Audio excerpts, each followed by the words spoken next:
ఆ పార్లమెంటు స్థానాన్ని సీఎం సీరియస్గా తీసుకున్న బీఆర్ఎస్ పార్టీ ప్రతిష్టాత్మకంగా పోటీ చేసినా అక్కడ ఆమెకు బంధుత్వాలు, కుటుంబ రాజకీయాలు కలిసొస్తాయా? బీఆర్ఎస్ కాంగ్రెస్ అభ్యర్థులను వెనక్కి నెట్టి తాను పార్లమెంట్లో అడుగు పెట్టబోతున్నారా? ఎంపీ ఎన్నికల్లో గెలిచి పాలమూరు గడ్డపై కాషాయ జెండా ఎగరేస్తారా? ఆమె విజయానికి కలిసొచ్చే అంశాలేంటి? కమలం లెక్కలేంటి? Watch the story. పార్లమెంటు ఎన్నికల ఫలితాలు దగ్గర పడటంతో రాజకీయ విశ్లేషకుల దృష్టంతా ఆ నియోజకవర్గంపైనే పడింది.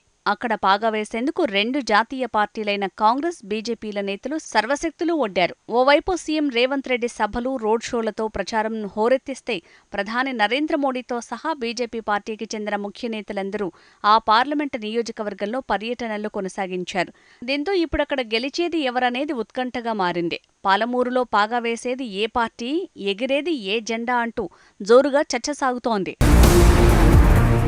ఇటీవల జరిగిన పార్లమెంటు ఎన్నికల్లో నువ్వానేనా అన్నట్లు సాగిన పోరు మహబూబ్నగర్ లోక్సభ స్థానంలో గెలిచి ఎవరు పార్లమెంట్లో అడుగు పెడతారోనన్న ఆసక్తి సర్వత్రా వ్యక్తమవుతోంది. కాంగ్రెస్ నుంచి చెల్లా వంశీచంద్రెడ్డి బరిలో నిలవగా, బీజేపీ నుంచి ఆ పార్టీ జాతీయ ఉపాధ్యక్షురాలు డీకే అరుణ పోటీ చేశారు. ఇక బీఆర్ఎస్ నుంచి సిట్టింగ్ ఎంపీ మన్నె శ్రీనివాసరెడ్డి పోటీపడ్డారు. ఈ పాలమూరు పార్లమెంట్లో బీఆర్ఎస్ పోటీ నామమాత్రమే అన్న ప్రచారం మాత్రం జోరుగా సాగగా, బీజేపీ, కాంగ్రెస్ మధ్య తీవ్ర పోటీ ఉందని ఊహాగానాలు పాలమూరు రాజకీయ వర్గాలను హీటెక్కించాయి. ఇంతవరకు బాగానే ఉన్న కమలం అభ్యర్థి డీకే అరుణకు మాత్రం అన్నీ కలిసొచ్చాయన్న టాక్ వినిపిస్తోంది. ఆమె పోటీ చేసిన పాలమూరు పార్లమెంటు నియోజకవర్గం పరిధిలోని రెండు అసెంబ్లీ నియోజకవర్గాల్లో తన బంధువులు, కుటుంబ సభ్యుల సపోర్టు తోడైందన్న టాక్ గట్టిగా వినిపిస్తోంది. మహబూబ్నగర్ పార్లమెంట్ పరిధిలో షాద్నగర్, దేవరకద్ర, జడ్చర్ల, మహబూబ్నగర్, మక్తల్, కొడంగల్, నారాయణపేట నియోజకవర్గాలున్నాయి.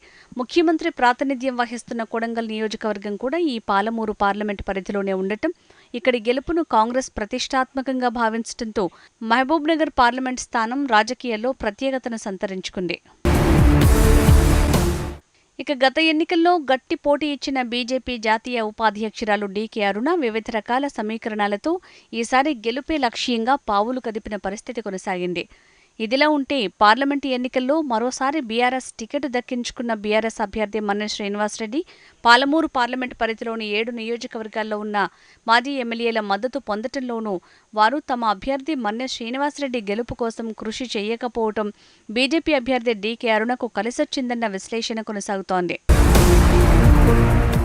ఇదిలా ఉంటే బీజేపీ అభ్యర్థి డీకే అరుణ మహబూబ్నగర్ పార్లమెంట్ స్థానంపై ఎగిరేది బీజేపీ జెండానే అని, భారీ మెజారిటీతో గెలుస్తామనే ధీమాతో ఉన్నారు. అందుకు కారణం లేకపోలేదు. పరిస్థితులను ఆమె అనుకూలంగా మలుచుకోవటంలో డీకే అరుణ సఫలీకృతురాలయ్యారన్న టాక్ కొనసాగుతోంది. ఆయా అసెంబ్లీ నియోజకవర్గాల వారీగా ఓటింగ్ సరళి అనుకూలించిన పరిస్థితుల కారణంగా బీజేపీ గెలుపు ధీమాతో కొనసాగుతోంది. అయితే ముఖ్యంగా పాలమూరు పార్లమెంటు పరిధిలోని మహబూబ్నగర్, నారాయణపేట, మక్తల్ నియోజకవర్గాల్లో తమకు భారీ మెజారిటీ వస్తుందని కమలం పార్టీ నేతలు గట్టిగానే విశ్వసిస్తున్నారు.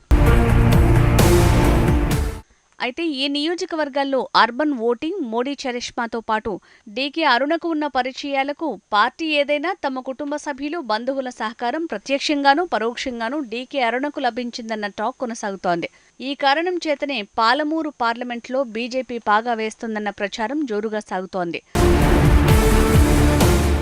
నారాయణపేటలో డీకే అరుణ సోదరుడి కుమార్తె అయిన పర్ణికారెడ్డి అక్కడ ఎమ్మెల్యేగా ఉన్నారు. ఈమె మొన్నటి అసెంబ్లీ ఎన్నికల్లో కాంగ్రెస్ పార్టీ తరపున గెలుపొందారు.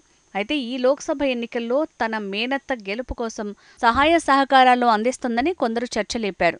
కానీ రాజకీయాలు వేరు, బంధుత్వాలు వేరని, తనకు టికెట్ ఇచ్చి గెలిపించడంతో పాటు తన ప్రాంత ప్రజల చిరకాల స్వప్నమైన నారాయణపేట, కొడంగల్ ఎత్తిపోతల పథకాన్నిచ్చిన కాంగ్రెస్ గెలుపే తమ లక్ష్యమంటూ కాంగ్రెస్ అభ్యర్థి వంశీచంద్రెడ్డి గెలుపుకు కృషి చేస్తానని ప్రెస్ మీట్ పెట్టి మరీ తేల్చి చెప్పారు ఎమ్మెల్యే పర్ణికారెడ్డి. అయినా హస్తం పార్టీ వారికి ఎక్కడో అనుమానాలు కలుగుతున్నాయట. ఇక ఇదిలా ఉంటే మక్తల్ నియోజకవర్గంలో డీకే అరుణ సోదరుడు చిట్టెం రామ్మోహన్ రెడ్డి బీఆర్ఎస్ పార్టీ మాజీ ఎమ్మెల్యేగా ఉన్నారు. ఈయన కూడా తన సోదరి డీకే అరుణ గెలుపు కోసం కృషి చేస్తున్నారంటూ కాంగ్రెస్ శ్రేణులు ప్రచారం చేశాయి. అయితే రామ్మోహన్ రెడ్డి తమ అభ్యర్థి అయిన మన్నె శ్రీనివాసరెడ్డి గెలుపు కోసం సెగ్మెంట్ పరిధిలో సభలు, సమావేశాల్లో పాల్గొన్నారు తప్ప ఓటింగ్ అంతా బీజేపీకే క్రాస్ చేయించారని కారు శిబిరంలో టాక్ వినిపిస్తోంది. నారాయణపేట మక్తల్ ప్రాంత ఆడబిడ్డగా తన తండ్రి ఎమ్మెల్యేగా కొనసాగినప్పటి నుంచి పరిచయాలు ఉండటంతో పాటు ఈ ప్రాంతంలో బీజేపీకి మంచి పట్టుంది. దీనికి తోడు ఈ ప్రాంతంపై ప్రత్యేక దృష్టి సారించి ప్రచారం నిర్వహించిన కాషాయ దళం ఈ అసెంబ్లీ సెగ్మెంట్ల పరిధిలో మంచి మెజారిటీ రావటం ఖాయమన్న అభిప్రాయంలో ఉన్నారట. మరి ఎన్నికల ఫలితాలు వస్తే తప్ప ఎక్కడ మెజారిటీ వస్తుంది, ఎక్కడ ఏ కారణంగా క్రాస్ ఓటింగ్ జరిగింది, ఎవరి బంధుత్వం ఎవరికి పనిచేసింది అనేది తేలుతుంది.